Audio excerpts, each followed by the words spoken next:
Welcome to the Leadership Zone. I have Adam Forbes with me today. So I'm going to get Adam to introduce himself, and then we're going to have a conversation about his work and what that might mean for you, the listeners. So, Adam, would you give us a proper introduction to yourself and give us a sense of who you are and what you do?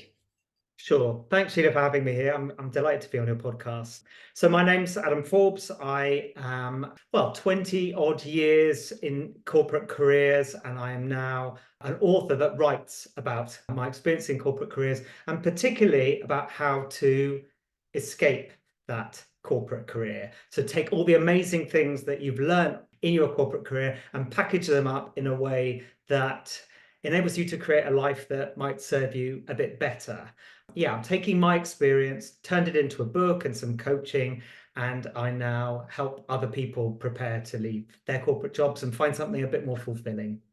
So tell me a little bit about what that looks like in reality when somebody is before they come to work with you. So before they know they want to leave, I'm guessing, do they come looking for general coaching or for working with you? Like, how does somebody know, first of all, that they need to work with you? What kind of leads to that insight?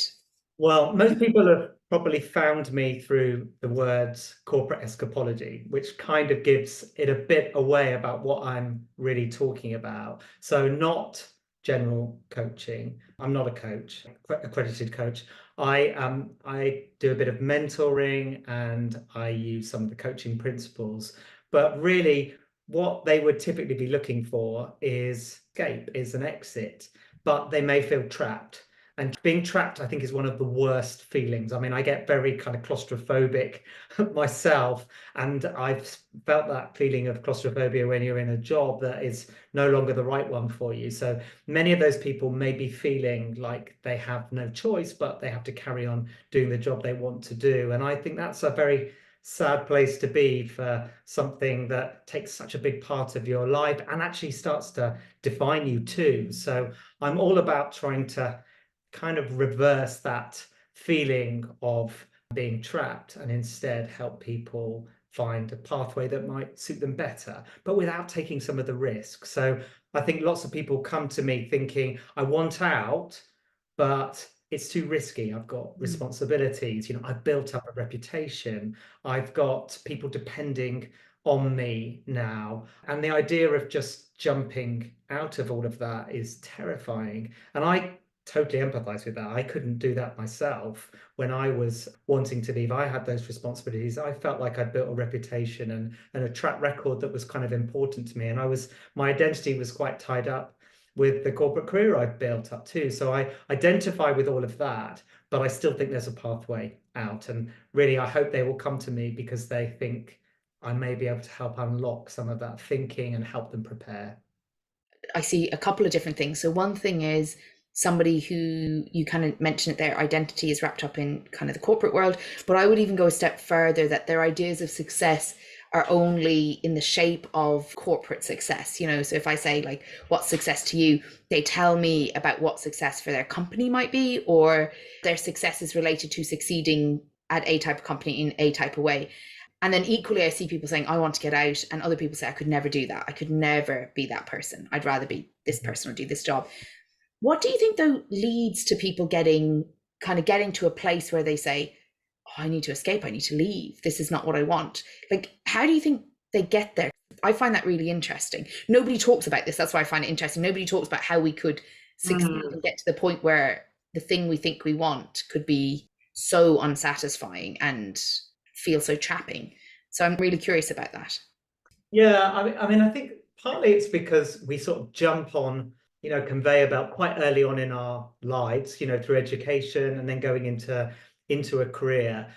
What we're jumping on when we're 15, 18, 22, it's not necessarily what we want in midlife, maybe from our late 30s or into our 40s, we may be wanting different things there. And I think for a while, work is working for us. So when we're younger, we get quite a lot of development, we get quite an acceleration, we get opportunities because we've got few responsibilities, we can go anywhere, we can take on extra work, we can work really, really hard to prove ourselves. Then maybe as we start, I'm speaking very generically, but say we start having a family, then work becomes slightly gets balanced out by home life taking over quite a bit. And we need that job. That job becomes really important. It's a very stabilizing force. And I think as the children grow up, that starts to open up more time and also a bit more inquiry where we say, is this enough for me now? So typically in the 40s, people will start saying, is this job doing what it was doing? And by that time, of course, what's happening is, you're in a kind of hierarchy in a pyramid, and the opportunities aren't nearly so, there's not nearly so many of those opportunities. You can't actually jump nearly as far as you used to be able to. So, you've got a fairly fixed identity. This is what Adam Forbes does. Therefore, he can't go and just jump to a complete different part of the business where you might be able to do that in your 20s, in your early part of your career. So your opportunities are declining at a time that you might be starting to think, is this enough? And the idea of, in your 40s thinking, I might have 20 years, and that might even be pushed out even more as pension age gets higher.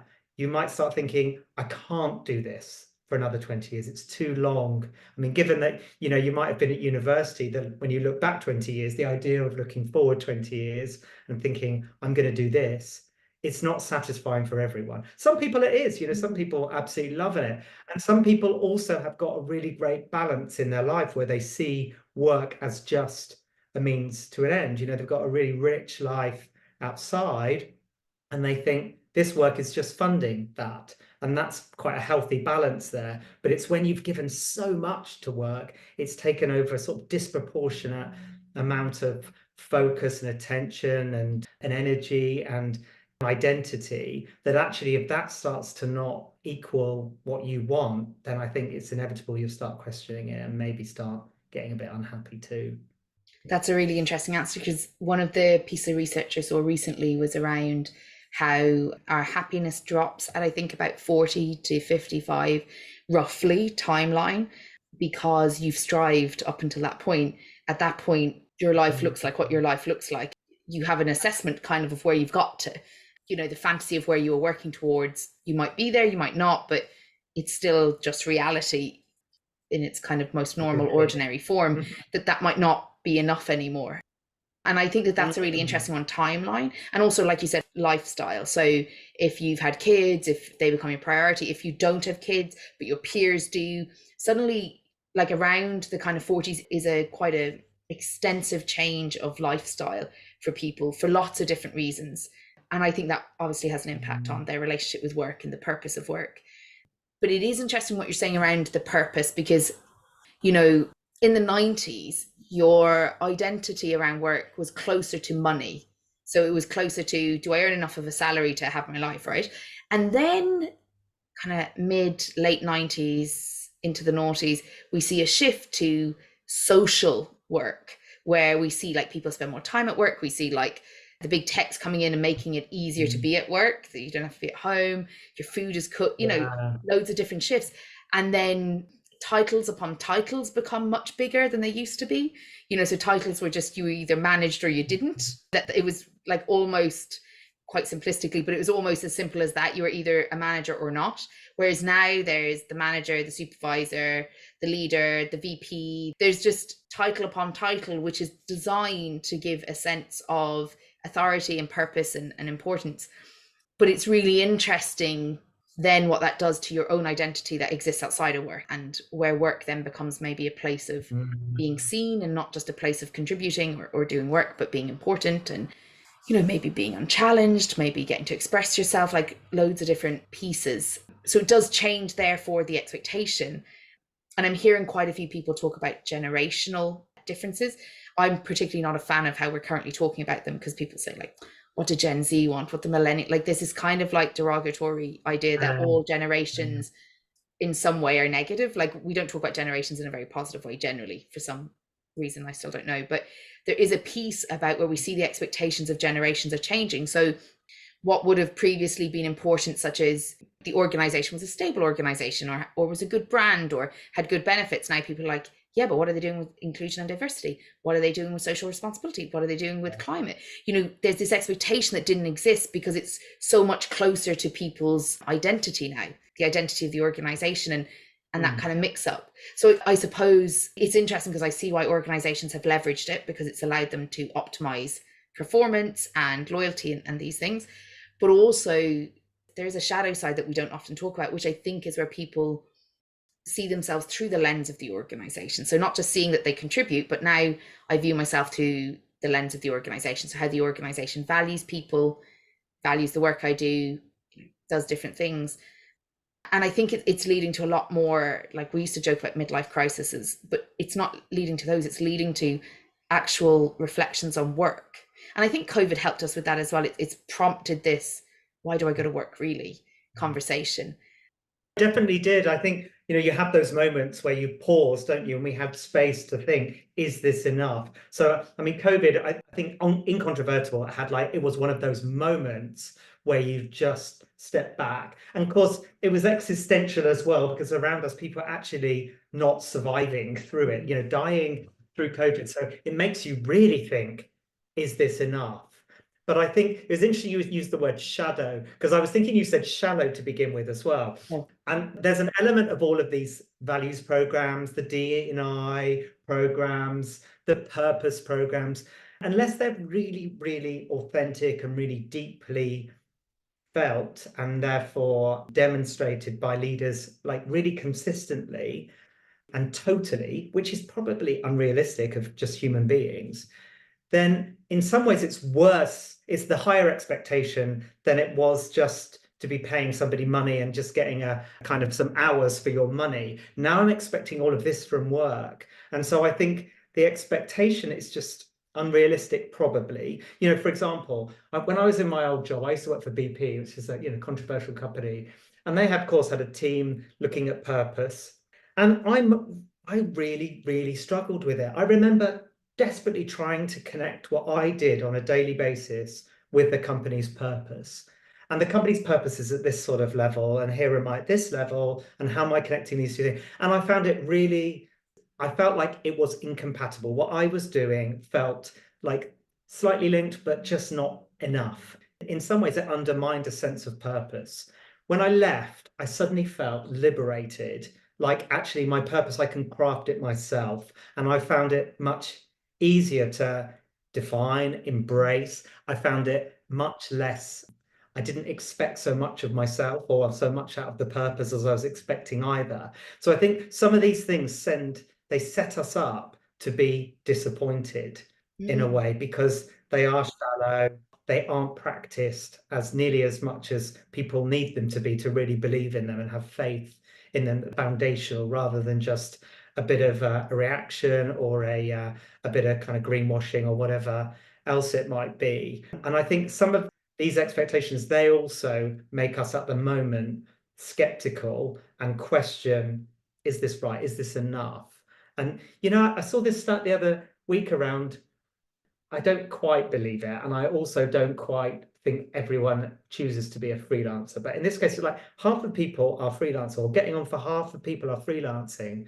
Some of those people I don't think necessarily would choose to be. So I'm talking about maybe a sort of privileged group of those freelancers that are choosing to be. But it's really interesting that there's a trend upwards towards that, where people are getting out of a conventional career and finding that there are other ways for them to have, to get income, to have the kind of life and build the life they want to lead. I guess what I'm trying to do with corporate escapology is, for this group that are quite experienced people in a corporate job, I want them to think like that kind of millennial that supposedly just drops everything and just goes after a job that is more purposeful, or makes life work for them by logging in from the beach or whatever. I mean, I know these are ridiculous sorts of stereotypes. I want people who are a bit more experienced to see these opportunities are open to you. In fact, you actually have more to offer now because of your deep experience that you may not necessarily value as much as you should, and you may not know is valued as much as it is. And I just think shining a light on that, helping those people see that they do have options, even if they choose to stay, to know that you've got alternatives, I think is a really great way of feeling confident and feeling good about where you stay. As I say, you may choose to stay in that job, which is perfectly fine. Not everyone needs to leave, but the worst thing is to be there because you feel trapped, like you have no options. There's just so many points in that that I think are worth picking up on. I think often when I'm working with people, if you do anything around leadership or inclusion, right? So of course I had to add the two together. But if you do anything about those two, immediately people automatically idealize those things. So we can't do inclusion unless we do everything perfectly. We're not a good leader unless everything is perfect. And it can create what I call it fantasy, but it's actually Melanie Klein's work with children, which is the PH fantasy. So basically the fantasy children have to feel safe in the world is that their mommy and daddy are perfect, or their parents are perfect, or their guardians are perfect. And they are not at risk because everything around them is perfect, not because they themselves can achieve things. And to do so, we have to create these fantasies about our parents, are untouchable in different ways. And maybe one is touchable in one way, but another isn't. Or, then granny or granddad. There are these omnipresent adults in the world who knows what's going on and can fix everything. And whenever I do any work in organizations, especially when we're striving for something better, I have to remind them that better is better in the next step. Better is not idealistic. So I can aim for something, but that doesn't mean that the whole organization is going to deliver that all the time, or that every leader will always get that right. And that means that we're working to make today better than yesterday, and it's a very practical approach. But there is this inclination in us to idealize things. And therefore, when we talk about purpose, it's almost like any evidence that the purpose wasn't adhered to in every setting is, when we talk about purpose, is what people are talking about, instead of how purpose is a guiding piece. And I think part of that is because everything can be weaponized, and in corporate work, everything is utilized for optimal performance. Like it is, like we measure it. The quickest way I can help people with inclusive leadership is when they understand the bottom line. I have half the barriers to get through. That's just the reality, because organizations exist for a purpose. Corporate organizations generally exist to produce money, shares, finance, profit, depends the style. So there's something about, I have no issue with wanting an organization to be like, I want to work with very ethical, purpose-driven organizations. And also, there's nothing wrong with knowing that they exist for a reason that will create tension. That is perfectly average part of working in corporate settings. But what I find can happen is that when organizations do this big work on values or strategy or purpose, they forget to remind people that we're just human beings aspiring to these things. And then it sets up people who have really invested in the process in some way, or like you had mentioned, where do I meet this purpose? What's my role in it? Is it really for me, or have they kind of written it for someone else's job? It creates this dissonance, cognitive dissonance, where we can't find our place because actually we've oversold it. We've Yes. kind of painted it in some weird way that doesn't allow people to also stay connected to reality, which is the purpose helps us work better together, and also we produce profit. That's actually the organization. Your wages don't exist if we don't produce profit. Your job doesn't exist if we, but it's almost like we're not having that kind of real conversation sometimes, and we're splitting it. And then individuals are becoming split as well, going, you said those values, but then you made that decision. And it becomes this kind of like evidence of untruth. And people find that dissonance really disturbing. Like cognitive dissonance is so disturbing for an individual that they have to pick a side. They have to make it make sense. And then on top of maybe already being in a place where you're like, what I decided to do at 25 might not be what I want to do at 45, or my vision of success at 25, even at 30, at 35, at 40, might not be the same as 45 or 50 or 55.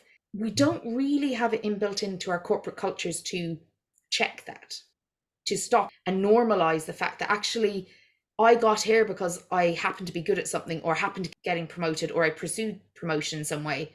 And I never really checked if actually I wanted to spend 7 hours a day in confrontational meetings, or 8 hours a day pulling people through it. And like, don't get me wrong, I work with mostly leaders who are quite content and committed to their work. But I think that there's always a risk, like from a trauma-informed lens, if we don't have choice.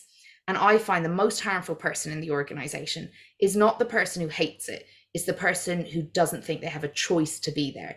That's where individuals and cultures are harmed, is that lack of choice. And it seems like that's what you're talking about when people get there. It's exactly that. Yeah. It's exactly that choice. And I think I didn't feel like I had it at various times, because I had a mortgage, I had children, I had responsibilities, and I felt for a long time I didn't have choice. And, careers, again, another thing that's changed is we aren't locked in the same way we once were. So the terms that I joined a big corporate in whenever it was, 2004 or something, aren't on offer to somebody joining that big corporate in 2024. Because of that, there is less. I was going to say it's loyalty, but it's not necessarily loyalty. It's just that it becomes so unattractive to leave that you end up staying. And so of course I was in that mindset too. I can't afford to leave. It would be stupid to leave because I would be leaving a lot of value on the table. I might as well just plateau because I'm going to cash in at some time potentially anyway. So why would I go and take a huge risk? And whilst I'm not knocking that now, because I think it's quite a sort of understandable reaction to that, I think the worst thing you can do is just wait around like a victim until something happens, something external happens, which typically is a restructure, a reorganization that doesn't either leave you where you want to be within the organization or wants you out of that organization. And so really what I'm proposing in corporate escapology is just preparation so that you don't need to jump. You just need to get yourself in the right place so that if you do want to jump or if you do have the opportunity that it does arise, you're not completely thrown by it, which again is a form of feeling like trapped. And then you go into kind of shock mode where it's just dreadful when actually it could be the best opportunity open to you to leave at that point. But I'll tell you what would be the worst opportunity is when your confidence is at an all-time low and then you're given out of nowhere or seemingly nowhere the notice that your job no longer is in, or it's in scope for redundancy, or your job is no longer required. And then you have to build up at your own expense. You have to build up your confidence to go and face, build and create new opportunities for yourself.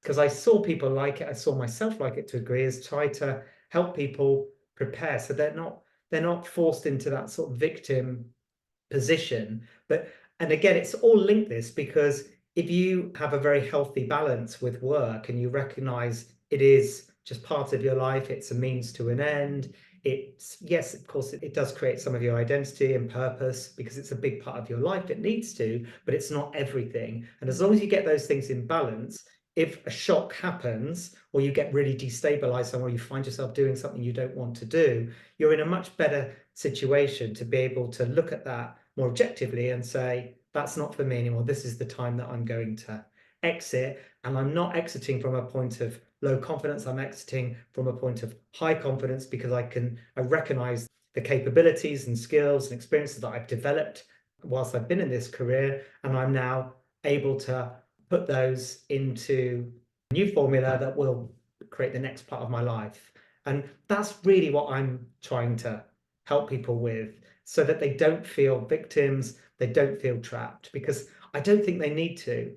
I think what happens, you see, in corporate jobs is that your confidence gradually gets eroded because you're just not tested enough. You're doing the same job in a sort of fairly routine way. Everybody knows you, so you're not having to justify yourself. You've got a position that everybody recognizes, that's your space. And because you're not tested, and humans, if they're not tested, they stop believing that they're as good as they are, or they start believing they're good at this bit, but they couldn't do anything outside of that. And I want to really help them hold the mirror up to themselves and see all this amazing skills and experience that they've developed, start to identify what they might do with those next. And that way, shore up that confidence so that it doesn't kind of fall away and plummet.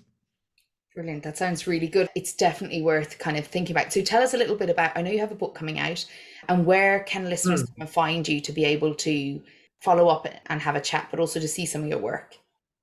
Yeah, so write blog. I've been writing a blog ever since I left BP, actually, to sort of the journey of leaving and the kind of ups and downs and emotional kind of shifts that happen as you extricate yourself from something that you've known, in my case, for 16 years every day and 5 years before that for another company. So that blog is on Substack. It's called Corporate Escapologist. I've got an Instagram, which I'll put tips and various things on as well, again, called Corporate Escapologist. And I've started doing a podcast with people that have left corporate jobs and tell their story about both leaving and how they prepared for that, but also what they're doing next to sort of inspire people and build confidence that there is a future after this. And it might be as rewarding financially as the one you had or two. So sort of knock out some of these myths that people might have, that it's all full of risk. It's only sort of social enterprises that you can do, or startups where you're not making any money for 10 years or whatever, taking huge risks. These people are building lives that work for them just as well as they work for them when they were in a corporate job. So that is also called corporate escapology. Oh, that's fab. I think that's really important. I often find when someone, especially if they're more senior, it's interesting because people think, when I have enough experience, I'll be able to make better choices. But the truth is, generally in corporate settings, you become more and more pinned in, emotionally speaking, as it, like you've described, rather than necessarily reality. And I often find that when I speak to people, they say, look, I won't get a job now because of my age, or, I couldn't do this for this reason. And sometimes I spoke to someone last year and we did the maths because I had known what was going in their area of work. And they actually could double their money in half their work and already had the network. And like they'd never considered it because they were so used to looking at their work only through this one lens that they couldn't see how doing exactly what they did, ironically, for someone else, they could actually double their money, half their work, and have more control over the kind of the nature and the tone of it.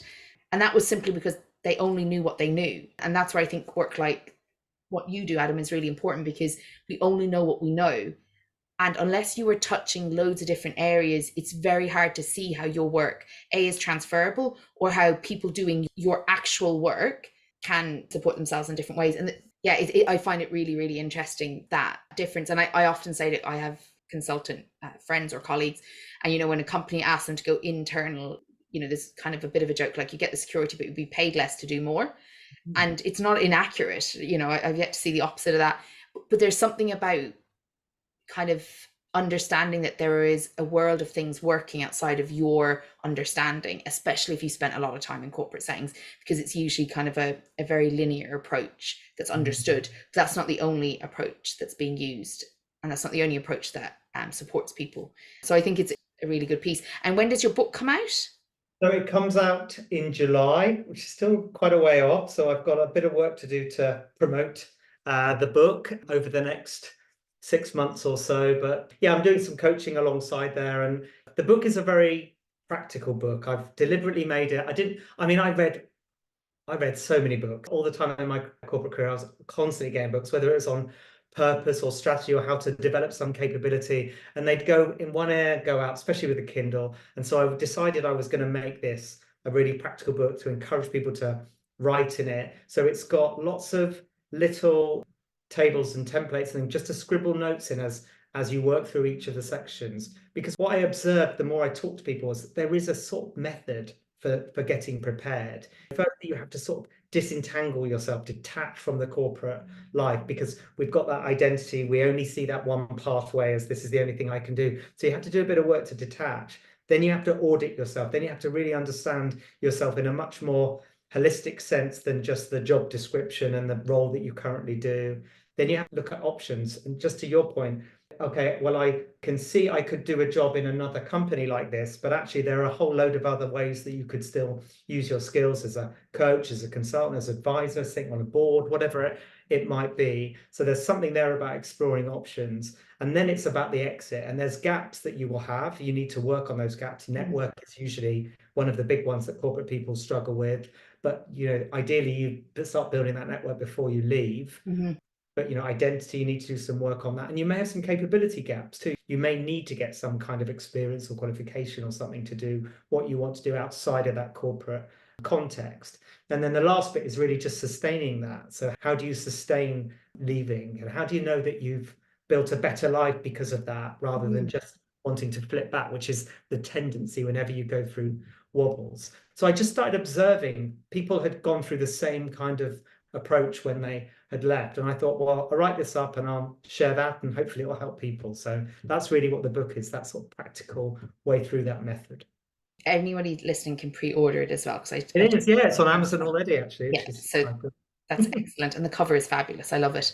Thank you for being with us. I'm going to ask for one quote. So just tell me something about a pet peeve in the workplace that you just want to lay on the table before we finish? Yes, I gave this a bit of thought, the pet peeve, because obviously now I'm not really in that kind of corporate world, although I do quite a lot of work with corporate still.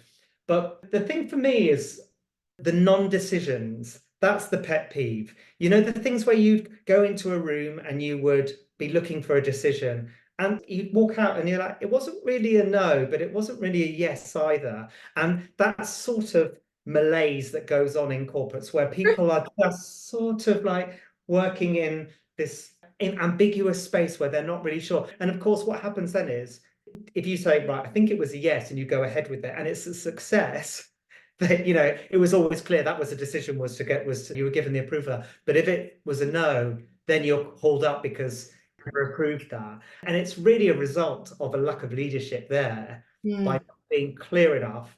I'm saying no here for these three reasons, or I'm saying yes here for these three reasons, or there are some conditions. But that clarity, that was one of my biggest peeves. You try and push people to make those decisions. Is that a yes then? And you'd still find this language, fluffy language, that you'd walk out still think, I'm not sure it was quite a yes, but they definitely didn't say no, so I'll carry on. And thousands of people working like this. What a waste of money and time and everything else. I love that pet peeve.